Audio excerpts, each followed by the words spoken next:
بسم اللہ الرحمن الرحیم۔ پاور اینڈ پور ود رائے ذوالفقار علی۔ جیسا کہ آپ جانتے ہیں، میں دنیا کو دکھاتا ہوں پاکستان اور پاکستان کو دنیا۔ پاکستان کی سیاست پر ہم مختلف بات تو کرتے رہتے ہیں، لیکن آج پھر تھوڑی سی زیادہ بات ہم کریں گے پاکستان پیپلز پارٹی پر۔ باقی جماعتوں پر بھی کرتے ہیں، کچھ جماعتیں بن رہی ہیں، کچھ ٹوٹ رہی ہیں ہوتی ہیں۔ تو ایک دور تھا کہ پیپلز پارٹی کی جگہ پی ٹی آئی نے لی، لیکن اب پھر ایسے حالات پیدا ہو رہے ہیں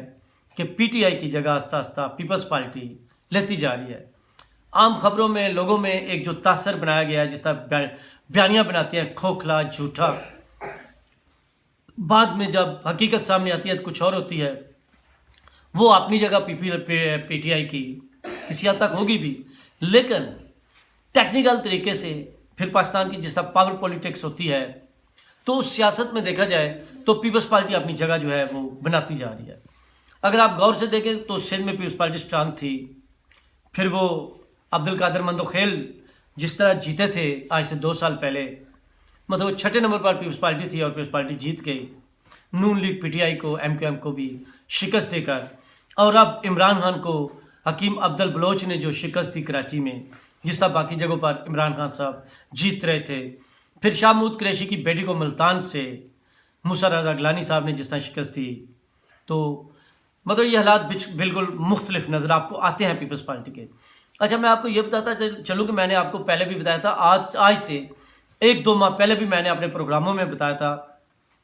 کہ جو ساؤتھ پنجاب ہے، جنوبی پنجاب ہے، سرائکی بیلٹ ہے، وہاں پر پیپلز پارٹی کی پوزیشن پہلے سے بہتر ہوتی جا رہی ہے۔ وہاں پر بڑی توجہ کے ساتھ کوشش ہو رہی ہے، اور وہاں کے جو صدر ہیں، سابق گورنر بھی ہیں مخدوم احمد محمود، وہ کوشش کر رہے ہیں، یوسف رضا گیلانی صاحب کوشش کر رہے ہیں، اور ان کے وہ جو محاذ تھا سابقہ، اب ادھر ادھر پتہ نہیں کس محاذ پہ نکلے ہوئے ہیں، خیر میں یہ زرداری صاحب کے لیے کہہ رہا ہوں۔ تو وہاں پہ 35-40 لوگ میں نے آپ کو کہے تھے کہ وہ پیپلز پارٹی میں شامل ہوں گے۔ ابھی تک تو پتہ نہیں جہانگیر ترین صاحب کی کیا صورتحال ہے، لیکن سخت رابطے میں ہیں۔ اس طرح اور بے شمار لوگ ہیں جو لفظ میں سختی بول رہا ہوں، سخت رابطے میں ہیں۔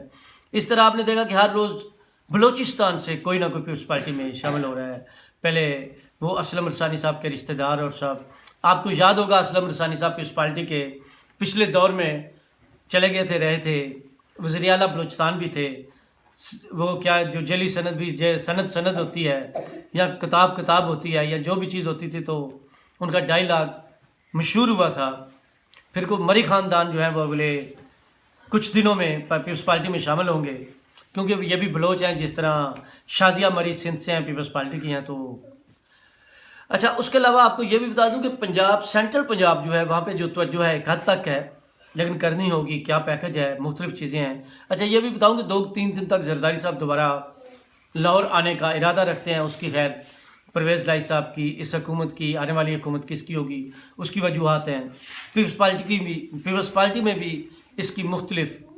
سوچ رکھی جاتی ہے، لیکن وہ سوچ زرداری صاحب پر کوئی اثر نہیں کرتی، یا وہاں تک پہنچ ہی نہیں پاتی۔ پہنچ بھی جائے تو ٹائی فش ہو جاتی ہے۔ کہ کچھ لوگ کہتے ہیں جی حمزہ شہباز کی جگہ، جب یہ بلاول بھٹو صاحب کا کہا زرداری صاحب نے کہ مجھے حمزہ شہباز میں اور بلاول بھٹو میں کوئی فرق نظر نہیں آتا ہے، تو اس طرح کی مختلف چیزیں جن کو ناپسندیدگی کی نگاہ سے، نظر سے دیکھا گیا۔ خیر، یہ تو دوسری چیز ہے، یہ بھی ایک سیاست ہے پلٹے کی، کس کی حکومت آتی ہے، کس کی جاتی ہے۔ اور پیپلز پارٹی کے لوگ شاید یہ بھی سوچ رہے تھے کہ اگر کاف لیگ 10 ایم پی اے کے ساتھ وزیر اعلیٰ پنجاب بن سکتی ہے، تو 7-8 ووٹوں کے ساتھ ہم کیوں نہیں بن سکتے؟ حیدر علی گیلانی یا سید مرتضی حسن صاحب جو ہے وہ وزیر اعلیٰ پنجاب کیوں نہیں بن سکتے؟ خیر، یہ تو باتیں تو، لیکن آپ کو پتا ہوگا کہ میں نے پچھلی دفعہ جب ملا تھا تو اب بھی بات کی تھی راجہ پرویز اشرف صاحب سے۔ وہ اسلام آباد کے بارڈر پر ہے، 1,26,000 ووٹ لے کر وہ پیپلز پارٹی کے ٹکٹ سے جیتے تھے، ان کی ایک اچھی پوزیشن ہے۔ اس طرح قمر زمان کیرا صاحب جو ہیں، ان کی پوزیشن کافی پہلے سے بہتر ہے۔ اور میں یہ بھی بتا دوں کیونکہ اس سے پہلے کلوہ نشانی جیسے منظور شاہ صاحب جو ہیں، یا ان کے جو بھائی ہیں، تو جو اب ایم این اے ہیں، تو یہ تو ہمیشہ سے پیپلز پارٹی میں ہوتے ہیں، دوسری طرف وہ سیدی ہوتے تھے، تو کبھی یہ جیتتے ہیں، کبھی وہ جیتتے ہیں۔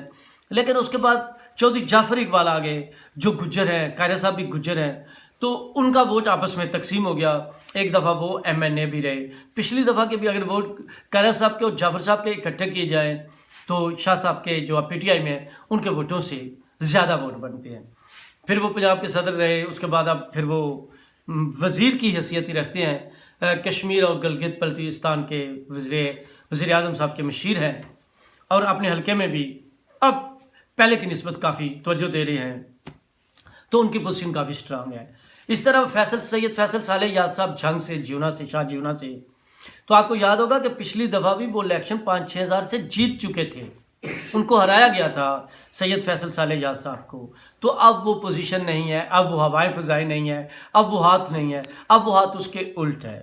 اس طرح ندیم افضل چند صاحب جو پی ٹی آئی میں چلے گئے تھے، جس حلقے سے جیتے تھے پیپلز پارٹی سے، اس حلقے سے پی ٹی آئی کے الیکشن سے وہ ہار گئے تھے، ڈاکٹر مختار بھرت جیت گئے تھے، تو اب ان کی پوزیشن وہاں بہتر ہے، ریگولر حلقے میں نظر آ رہے ہیں۔ لیکن اس کے ساتھ ساتھ ہم نے کوشش کی تھی، بلکہ انہوں نے بھی، مطلب آپ چلیں اس بات کو چھوڑیں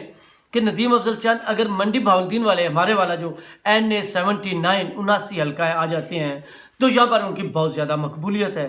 لوگ پسند کر رہے ہیں، تو پیپلز پارٹی یہ سیٹ بھی جیت سکتی ہے۔ اس طرح 6-7 سیٹیں جو ہیں پیپلز پارٹی وہ نکالنے کی پوزیشن میں آ جاتی ہے۔ بلوچستان ہو، سرائکی پنجاب ہو، پنجاب سے اتنی نکالتی ہیں، تو اس طرح کا کوئی نہ کوئی بندوبست پاکستان پیپلز پارٹی جو ہے وہ خیبر پختونخوا سے بھی کر سکتی ہے۔ باقی آپ کو پتہ ہے کیونکہ 17 جولائی سے پہلے وہ بات چل رہی تھی کہ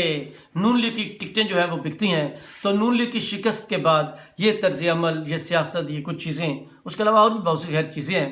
جو تبدیل تو ہوئی ہیں، اور میں تو کافی عرصے سے بتا رہا ہوں، جو اب راہ ہموار ہو رہی ہے، اگلا وزیر اعظم بلاول بھٹو کو بنانے کی ہو رہی ہے، تو لوگ چپ کر کے سنتے ہیں، چلے کچھ تنقید کرنے والے بھی کرتے ہیں، لیکن یہ سلسلہ تو اسی طرح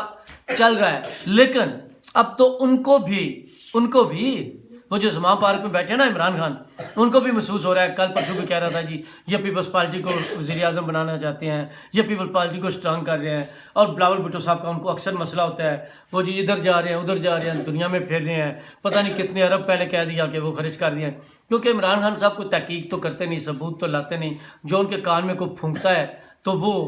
بول دیتے ہیں۔ تو پھر پتہ چلا بلاول بھٹو صاحب نے بتایا جی میں تو وزیر ہوں، لیکن جو میرا حق بنتا ہے، میں تو وہ ٹکٹیں بھی اور وہ ہوٹل کی جو رہائشیں ہیں وہ بھی گورنمنٹ کے پیسوں سے نہیں لیتا، اپنی جیب سے خرچ کرتا ہوں، اور میں ریگولر اپنی جیب سے جب سے وزیر خارجہ بنا ہوں، دنیا کی جس ملک جا رہا ہوں، میرا رہنا سہنا، میرا سفر کرنا، سب کچھ وہ سرکاری نہیں، میں اپنے پلے سے خرچ کر رہا ہوں۔ تو عمران خان صاحب کا اس طرح وہ منہ تو چیئرمین پیپلز پارٹی نے بند کر دیا، لیکن ظاہر بات ہے سیاست ہے، اور اپوزیشن نے بھی کچھ کہنا ہے، حکومت نے بھی کہنا ہے، لیکن آج کے دن تک یا جو دن نظر آ رہے ہیں تو لگتا ہے ایسے ہی ہے کہ بلاول بھٹو صاحب، پھر اب یہ جو ڈونر کانفرنس میں انہوں نے کامیابی حاصل کی ہے، بہترین سفارتکاری کی ہے، تو ایسے ہی لگتا ہے کہ بلاول بھٹو اپنا راستہ آسان بناتے جا رہے ہیں، اور پاکستان کے سنجیدہ لوگوں کو، دیکھنے والوں کو، سننے والوں کو، پڑھنے والوں کو، جانچنے والوں کو، سمجھنے والوں کو یہ گیس ہوتا جا رہا ہے، یہ سمجھ آتی جا رہی ہے، یہ آئیڈیا لگتا جا رہا ہے کہ بلاول بھٹو بڑی سنجیدگی سے کام کرتا ہے، جو چھوٹی سی عمر میں، جوانی میں بہترین سفارتکاری کر رہا ہے، بہترین دنیا میں پاکستان کا فارن منسٹر ہے۔ تو دیکھتے ہیں لیکن آنے والے وقت میں کیا ہوتا ہے۔ اب تک کے لیے اتنا ہی کافی۔ پاور اینڈ پور ود رائے ذوالفقار علی، اللہ حافظ۔